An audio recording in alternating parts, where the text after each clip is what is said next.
Hi and welcome.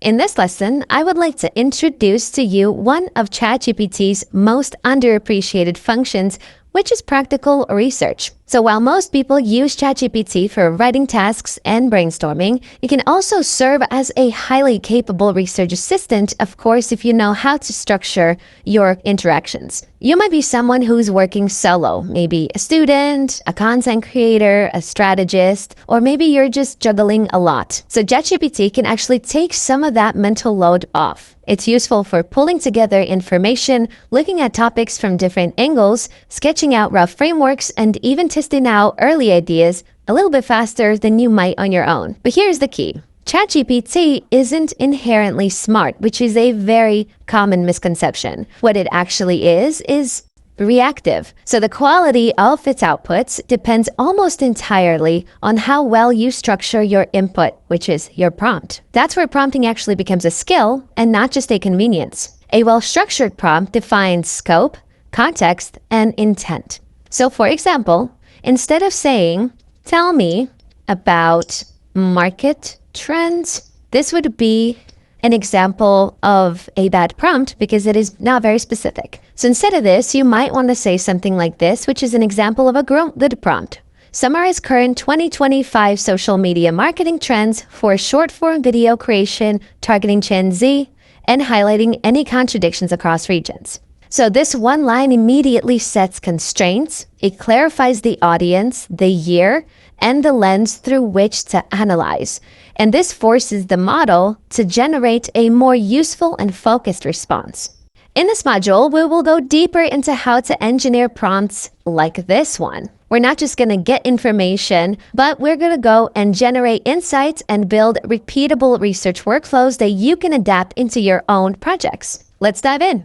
All right, in this lesson, we are doing a step-by-step walkthrough of how to use ChatGPT for practical research. This method works across most topics, but today I will be focusing on sustainable architecture as an example. I will walk you through the prompts, how to refine the results, and what to watch out for, especially when it comes to sources and verifying information. So you want to start with a brand new chat, which I have opened right now, and I will put in my first prompt. So our prompt says, "I am researching the topic of sustainable architecture. Can you help me identify key trends, current challenges, and important sources or organizations in this field?" So this is a solid baseline. We are naming the topic, which is sustainable architecture. We are specifying what kind of insights we want. So we want to identify key trends, current challenges, and important sources or organizations in this field. And overall, with this whole prompt, we are giving it some good direction. So now I'm just going to click this and see.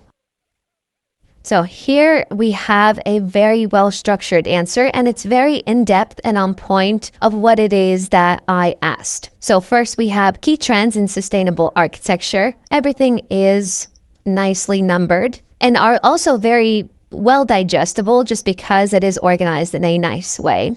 We have the current challenges, which we also asked for. 6 points of that. Important sources and organizations. And he gave me a beautiful list to even the links to these sources, which is very useful, especially for doing this kind of research. I do want to quickly note that while I'm recording, this kind of research works way better with GPT-4o, which, as you can see, I'm on right now. GPT-4o is available on the Plus plan, and it is especially good at keeping responses well structured, as we just saw with this response that it gave us. Of course, you can play around with the format, which I will show you later. With this model, you can trust that the sources and the information that you get is accurate because it is browsing the internet. However, if you're using the free plan, you are limited to GPT 3.5, which means that you won't have the access to tools like real-time browsing. So if you're doing research or you need current events, you'll either need to upgrade to GPT-4 or you just would need to verify the information through other sources. So you would have to do some more research. Okay, now that we have the first step done, next I would like to see this information in a more structured format, which I just mentioned about tables. So I will ask the following. Can you create a table showing the trends, a short explanation, and related organizations. So now we're asking for this information to be organized in a table, which a lot of times is much easier to digest information from a table. And here we go. Okay, so I'll make this a little bigger just so we could see a little better. So we have the trends written out right here on the side. So I have net zero and net positive buildings, positive design strategies, and so on and so forth. With trends and short explanations, very nicely digestible, that's for sure, and related organization. So we have these written out for each of these trends. These types of tables are super helpful when you're trying to scan for patterns or things like content creation, strategy documents, or even for presentations. So overall, with everything that we had here written out very well, I liked it, but we definitely improved it with putting it in a table by just asking. Another thing you can do actually, if you, for example, feel like this is too little, you can actually modify this table by just add more rows. And now it's going to do exactly that and add more rows to your table to broaden the information. It is saying I have added more trends to the sustainable architecture table. Let's check it out. Yeah, we have way more information now. You can keep on adding and modifying to your satisfaction. Another thing actually that you can do is, for example, if these explanations are too long, you can just say, shorten the explanations. And now we have these explanations shortened to much shorter sentences than what we had before. For some people, things are better summarized in more short form can be much more useful because not always we want to read text on text on text. So that is how you can easily get tables, get information organized, and also modify them along the way. Now let's say I want to dig into some academic research.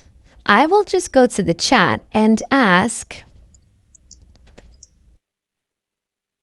So I am asking for it to provide summaries of 2 recent research studies on this topic.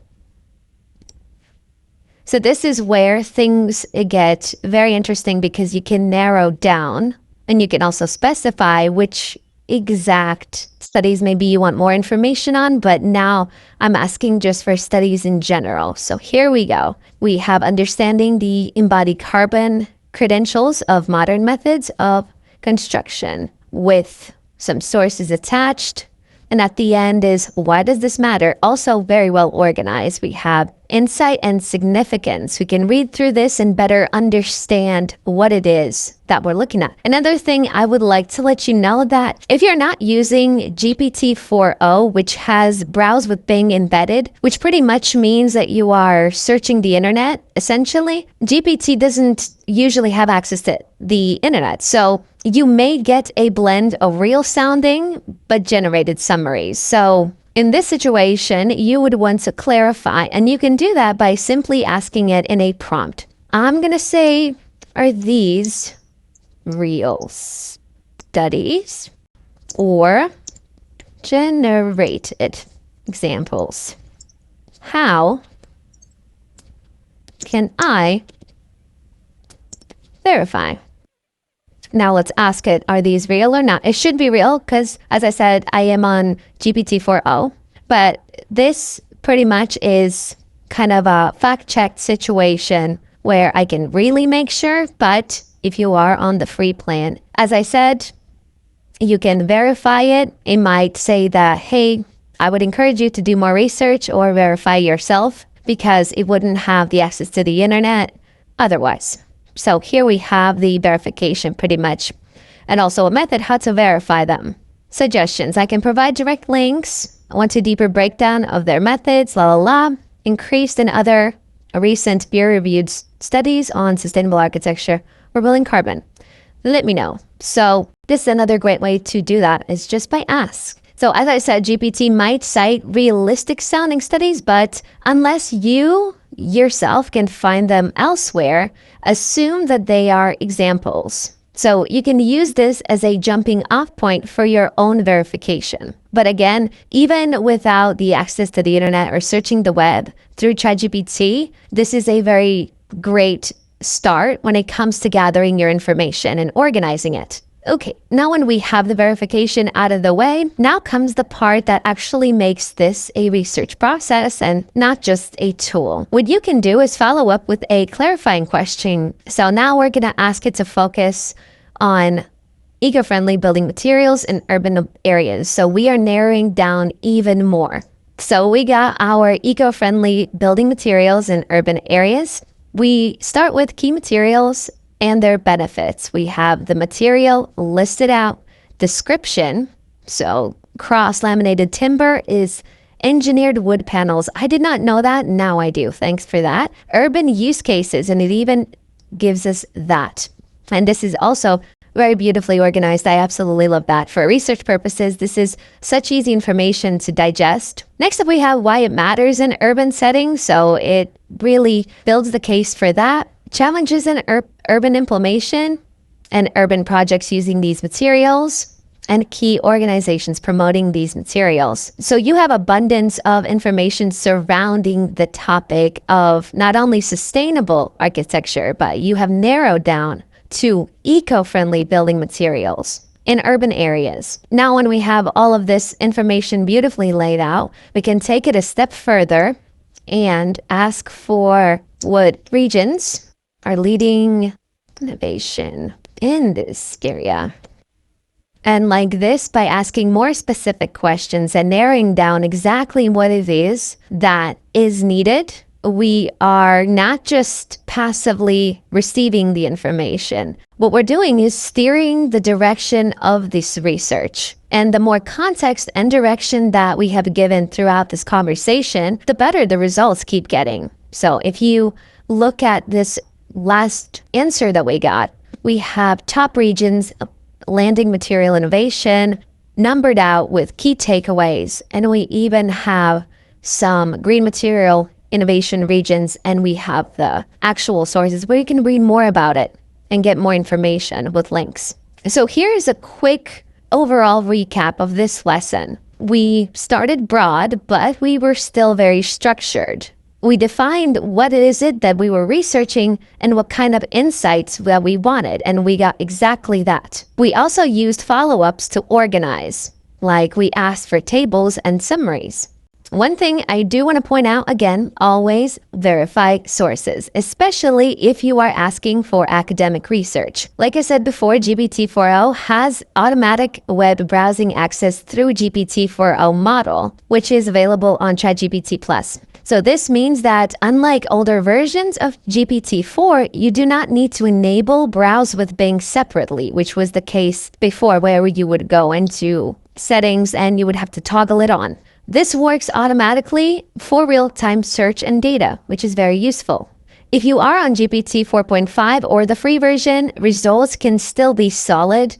Just know that the limitations that you have and know how to work around them by verifying the information yourself. But overall, this process can save you a lot of time and help you go from, I have no idea where to start, to a rough outline, you have a content map, or a research brief all in one chat, like we just saw. We asked a couple of questions and we have all of this beautifully organized information on a very specific topic. And there you have it. In this lesson, we are diving into how ChatGPT can be your hype partner for brainstorming business or even product ideas. This is super useful if you're starting from scratch or you just need fresh angles fast. So I'm going to start with a new fresh chat and I'm going to put in my first prompt. I'm going to start very simple and clear. So the prompt says, I want to start a subscription-based business in the health niche. Can you brainstorm 10 unique business models for me? So the goal here is to get a quick list of ideas that we might not be able to think of. So let's see how it goes. First one's personalized supplement packs. Not bad. We have the model, which would be monthly boxes. Okay. Twist. Include rotating educational material or recipes that match the user's current health focus. Example, stress, energy, immunity. Okay, we got mind, body, journal, club, healthy snack, discovery box, virtual wellness studio pass, digital health buddy for chronic conditions, and plant-based meal plans, plus grocery lists. Besides that, there is health biohacker toolbox, menstrual cycle sync kits, model subscription boxes designed for each phase of the... Okay. Tease affirmation supplements. Okay. Healthy pet and owner wellness duo box. Love that idea. I love that. I don't think I would have thought of that. Okay. Wellness on call, micro coaching. All right. So we have 10 very interesting ideas. Some are better than others, but that's why we have a list of 10. And the fact that it has the model and a twist just to give that extra zing. I love that. So now that we have a list of 10, I think it is time to dig a little deeper. So I'm going to go in with another prompt. Let's see.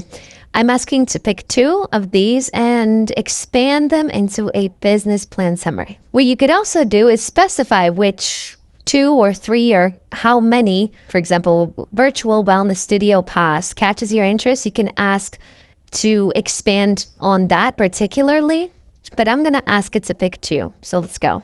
Okay, we have the first one, digital health buddy for chronic conditions. We have the concept, even target audience, product offering, pricing tiers, revenue streams, tech stacks, growth channels. And it has thought of everything. I love that. And also the second one, okay, that's funny that it chose this one, but why not? But so now this second prompt that I put in, this was kind of a step that turned the broad ideas into something a little bit more concrete. It highlighted what the business does, who it serves, and how it might work financially and operationally, because we have all of these points like product offerings, pricing tiers, revenue streams, logistics, everything.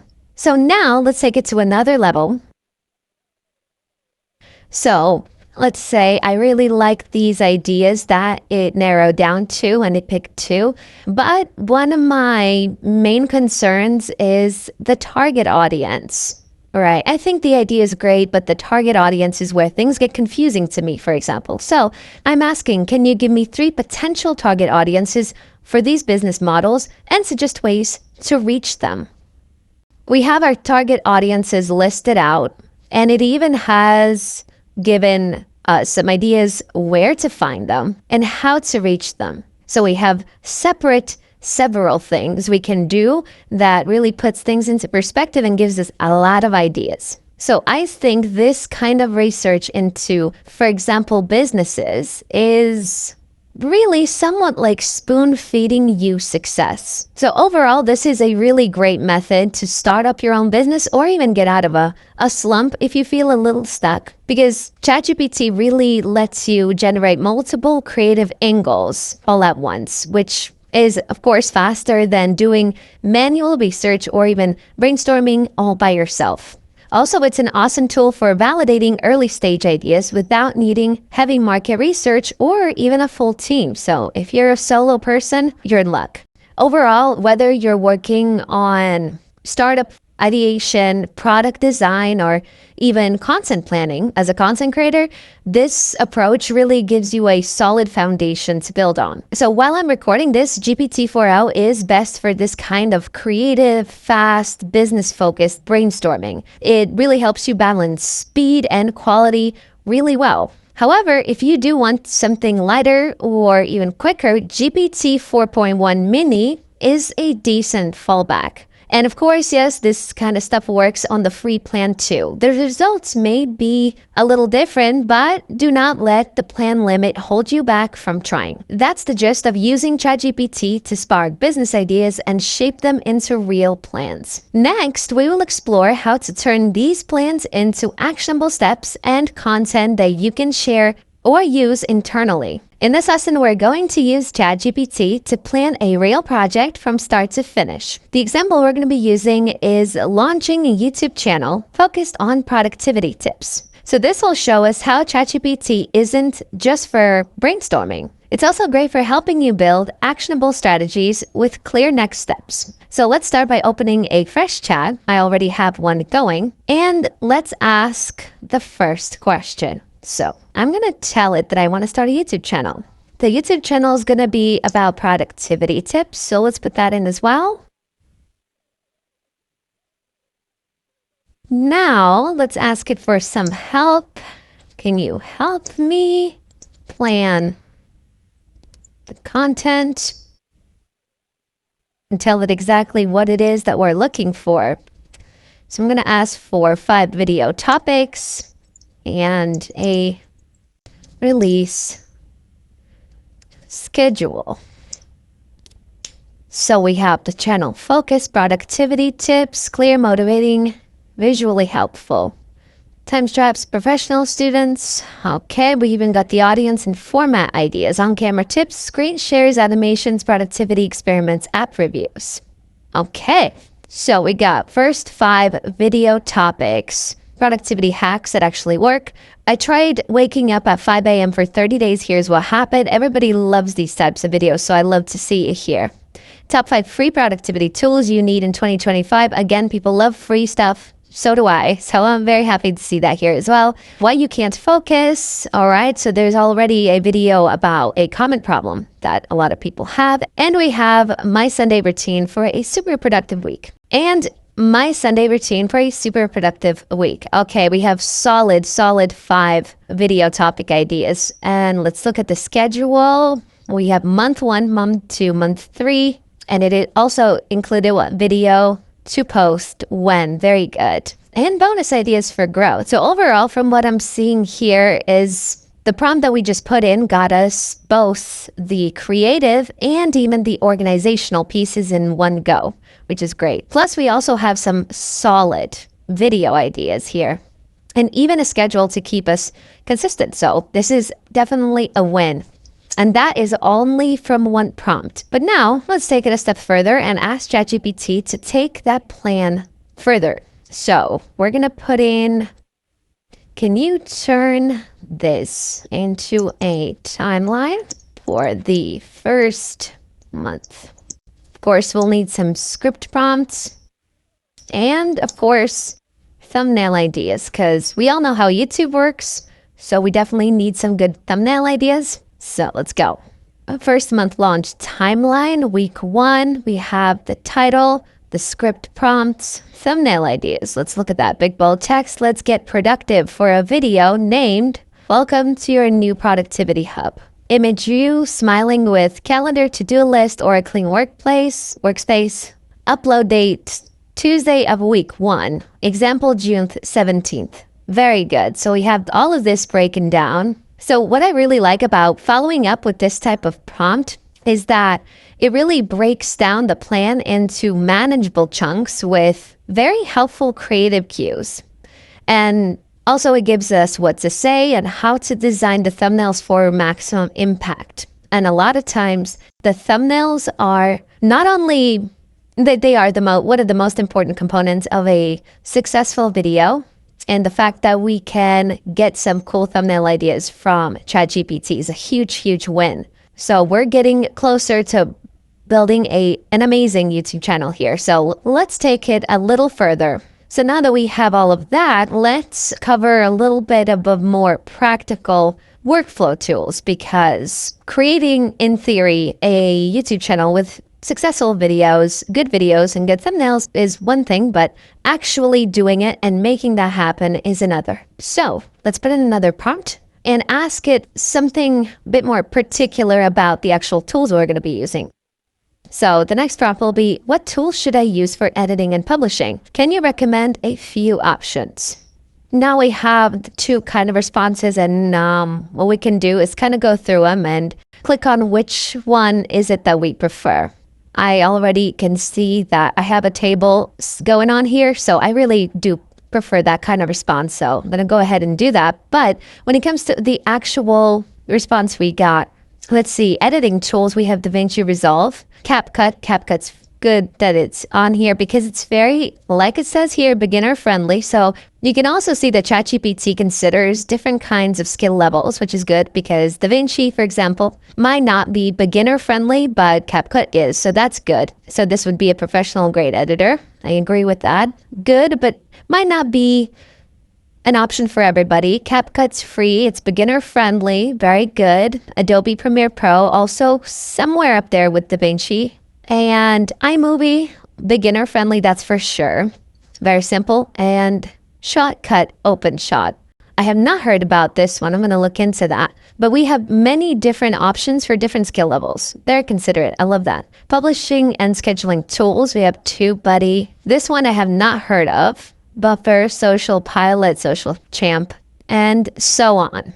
Okay, so here we have a whole table of use case, the tool, and why choose it. So this can be a very good source if you're still figuring out what is the best fit for where you are now. Now we have suggested setup, start with CapCut, publish, use TubeBuddy, cool. All right. So overall, ChatGPT provided very actionable advice, not only on software and platforms, but considering different skill levels, which is very good for different kinds of people, because not everybody is a professional. And the good thing is that it didn't throw just abstract ideas. This is very curated, explanatory, and very easily digestible. This is a recipe for success. I'm just saying. Okay, now that we have some ideas, we have a schedule, we have even some tool suggestions, this overall definitely sets a person up for success when it comes to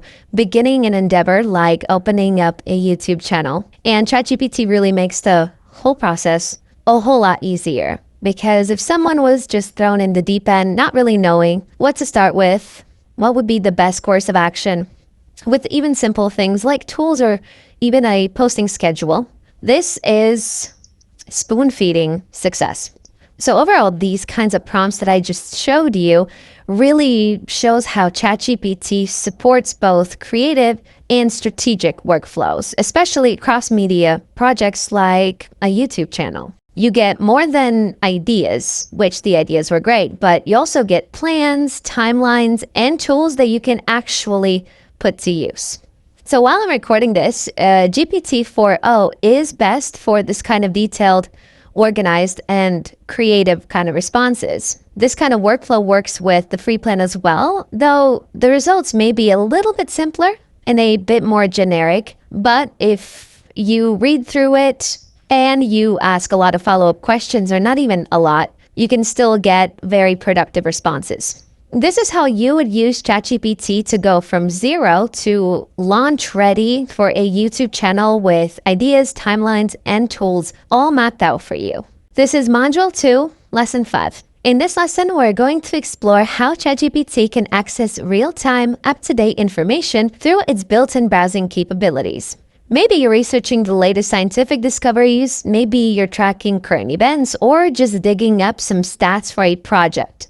This ChatGPT feature actually accesses the web, letting you go beyond the base knowledge. First of all, to access real-time web browsing, make sure that you're using GPT-4o, which is the advanced model available through ChatGPT Plus plan. With this, you won't need to enable anything manually. Browsing is built in by default. I do want to note that the free tier users don't have access to browsing or real-time info. So if you want this functionality, you're going to have to upgrade to the Plus plan. One workaround to this might be you giving a link to a relevant article with all the information in it, and then from there, ChatGPT would be working with that information, which is accurate to the time. But other than that, the base knowledge of ChatGPT comes from 2023, so this would make it very difficult working with current events. But now let's begin with a prompt like, what are the latest statistics on AI adaptation? And of course, the advantage of this model is that it can include sources, so let's make sure to ask that. And as you can see how usually it replies with just text, this time we actually get links to the sources where the information was pulled from. So by clicking on one of these links, it will take us exactly to that website. And let me show you. So here we have LifeWire, and it is referencing this 38% of U.S. small and mid-sized businesses currently integrate AI into multiple functions. But this goes for every single point that ChatGPT makes. As you can see, there's a source at the end of every single one. And by hovering over them, it shows exactly which part corresponds to what source, which if you want to do some further research or even verify your information, this makes it extremely handy. So here we have a summary of adaptation by definition, AI definition, adaptation rate, gives us percentages, and final takeaways. And of course, at the end here, we have the key sources of small business AI adaptation. Here we can expand on all the sources that were listed in this response in particular. This is a really great way to have current information, current news, or current stats be listed out with, of course, the source for verification. So now let's say that this information was great, but maybe I would like it to be a little bit more condensed, but also I would like to put some of this in action in my own business. So next prompt will be, can you turn this into a summary with action points for a small business owner? So from here, we go from just general information. I think this is great. I would like to be part of the fun. So now let's see how this actually can help my business. And this really does help translate all of this data that we just saw into practical steps that someone can actually use in real world. So we have AI adaptation in small businesses, what you need to know. We have some good news, good to know, and action plans for small business owners. We can audit the current tools, start small with high impact areas, explore generative AI, train the team, and track impact. Got some final thoughts. And of course, from here, if you want a little bit something more specific, you can go in and follow up by maybe expanding on some of these points if something does catch your attention. But overall, this is a very great way to actually put all that information into actionable steps. But when it comes to the browsing feature, this really gives you the access to the real-time data, which is great for time-sensitive topics like maybe a market launch, current events, or breaking news, like I said before. But of course, remember that at the time while I'm recording this, browsing is limited to just GPT 4.0. So if you don't have the Plus version, unfortunately, you do not have this feature. But of course, always double check the links that ChatGPT gives you and verify the sources for yourself to make sure you're really working with solid information. And this is how you would use ChatGPT's browsing feature to get the latest information and turn it into some actual practical advice. And this is how you would use ChatGPT's browsing feature to get the latest information and turn it into some really practical advice. Also remember to always double check your sources. Since real-time data, it also changes very fast. Browsing can seriously level up your research when you need current, reliable insights.